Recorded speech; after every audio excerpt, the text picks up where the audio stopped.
Alright, I'm not endorsing any of these products. This is just what I picked up. Today's car project should be pretty simple.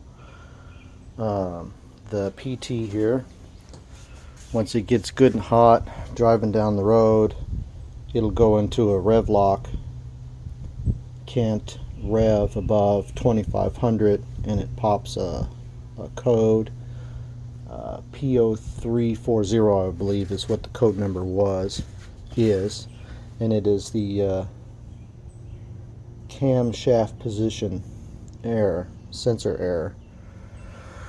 I've already replaced the camshaft sensor once, and maybe twice actually. It's not that expensive. It's right underneath here. It's right once I take this box out, which is easy to get out.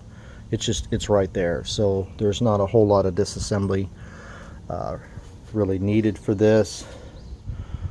Pop the battery terminals, pull out the air filter box. It just basically lifts out of there, and I'll have access to it right there. The kit that I bought does actually contain another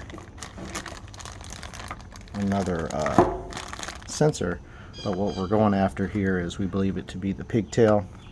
Probably one of the connectors on the one that's in the car is coming, it's kind of breaking loose when the car gets really hot. Metal expands and contracts. It's expanding just enough to break the connection, we hope. But anyway, we're going to splice that in and see what happens.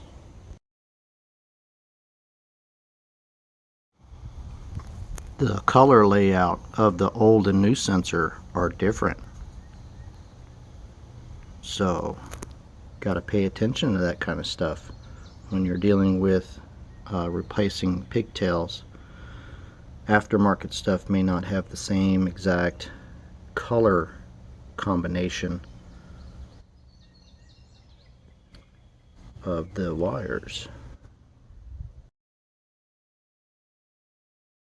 Alright, splicing wires is simple instructions here, no biggie. Here's our new pigtail and some new loom,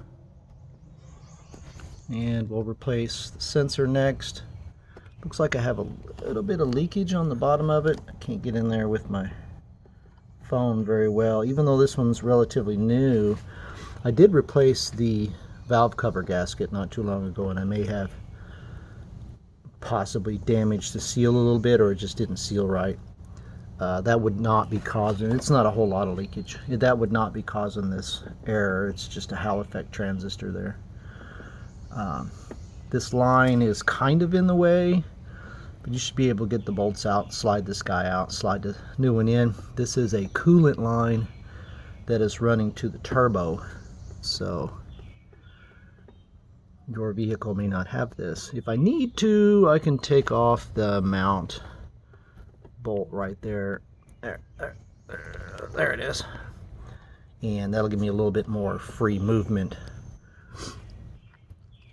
to stick my hands behind it, but I'm not gonna, you shouldn't have to decouple that at all. I wouldn't want to really anyway. It's pretty high up on the engine, and I could introduce an air bubble. And I would have to bleed the system, make sure